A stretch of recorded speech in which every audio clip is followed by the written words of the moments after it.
Labadiena! Pirmiausia, noriu padėkoti visiems žiūrovams, žiūrėjusiems pirmąjį mūsų video.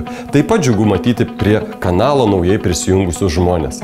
O labiausiai norėčiau padėkoti visiems, kas pasidalino mūsų vaizdo filmų su savo draugais Facebook'e. Paklausykite, jums turiu ypatingą dovaną. Jeigu jūs jau turite YouTube kanalą, mes mielai pateiksime jo apžvalgą ir rekomendacijas, kaip jį patobulinti.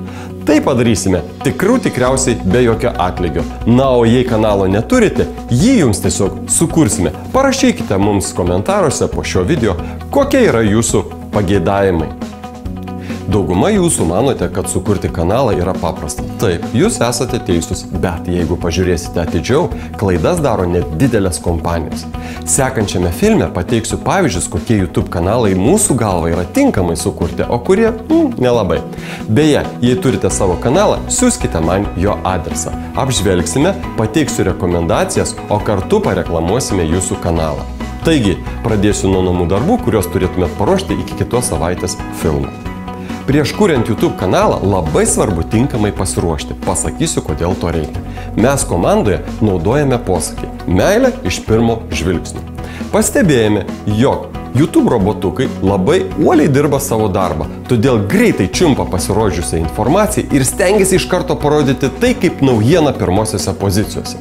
Tokį dalyką reikia labai vertinti ir išnaudoti, nes vėliau bet kokia korekcija nėra rekomenduotina, jeigu siekite aukštumų. Dabar nuosekliai pateiksiu, ką reikia turėti, kuriant YouTube kanalą. Pirma, savaime aišku, reikia turėti pirmąjį video, kurį kelsite į savo YouTube iš karto po kanalo sukūrimo. Apie tai, kaip tinkamai tai padaryti, sukursime atskirą filmą. Antra, kiekvienas solidus kanalas turi savo išskirtinį ženklą kanalo piktogramoje.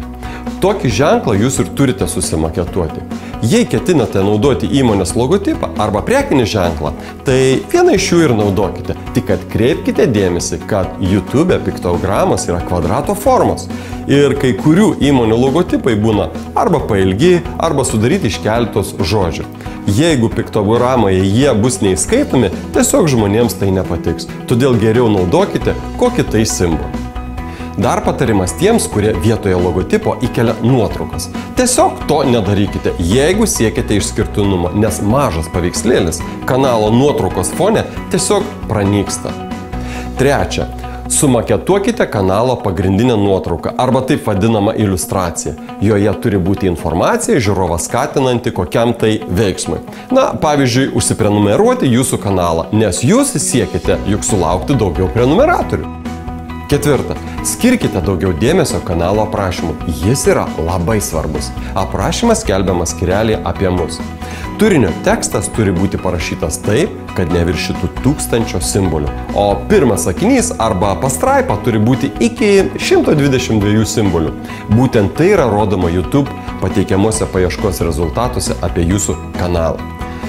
Jeigu jūsų pirmas sakinys bus ilgesnis, tai nesudarys kokios tai neigiamas reakcijos. Svarbu, kad tokiu sakiniu aiškiai pasakytumėte, ką žiūrovas ras, jeigu nuspręs paspausti nuorodą. Toks sakinys yra lyg priemonė skatinanti žiūrovą užeiti į jūsų kanalą.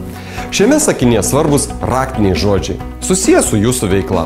Žiūrovas vykdydamas paiešką rašo tam tikrus raktinius žodžius, kurie gali atitikti būtent jūsų veiklą ir taip jūs būsite pastebėti. Pagaliau, kai turite 4 išvardintus dalykus kanale, jums dar reikės paskelbti savo elektroninį paštą, svetainės ir socialinių tinklų adresus. Na, jų gali ir nebūti, jeigu neturite, bet patikėkite, kanalas atrodo daug solidžiau, kai žiūrovas mato eilę ikonėlių vedančių jums reikalingą linkmę. Primenu visiems, kad tai yra mūsų praktinės žinios ir pasakoju, kaip mes dirbame. Žinoma, kiekvienas galite pasirinkti savo strategiją ir tikiu, kad jūs tokią turite.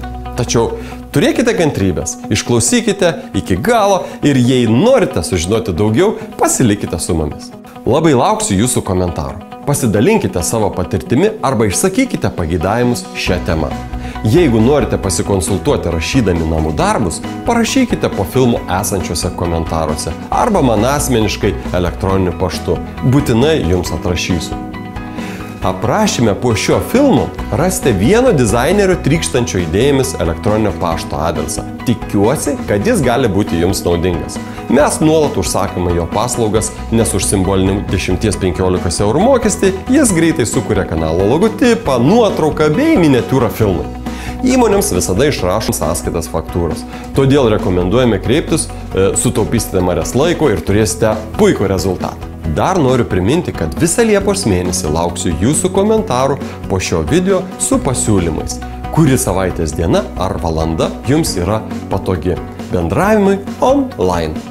O dabar, kaip ir žadėjau, trumpas vaizdelis apie tai, kaip mes žingsnis po žingsnio vieną projektavimo įmonę vedame link jos sėkmės ir žinomumo. Sveiki visi, kaip ir minėjau praeitame filme, aš jūs noriu supažindinti su Jovita, vienu iš tų projektų, kurį pradėsime vystyti internete ir pabandysime jį pakelti į aukštumas, kad iš karto pamatytų daugelis vartotojų, kad Jovita gautų daugiau užsakymų. Taigi, Jovita, kodėl pasirinkai būtent mus? Nu, jūs geriausi.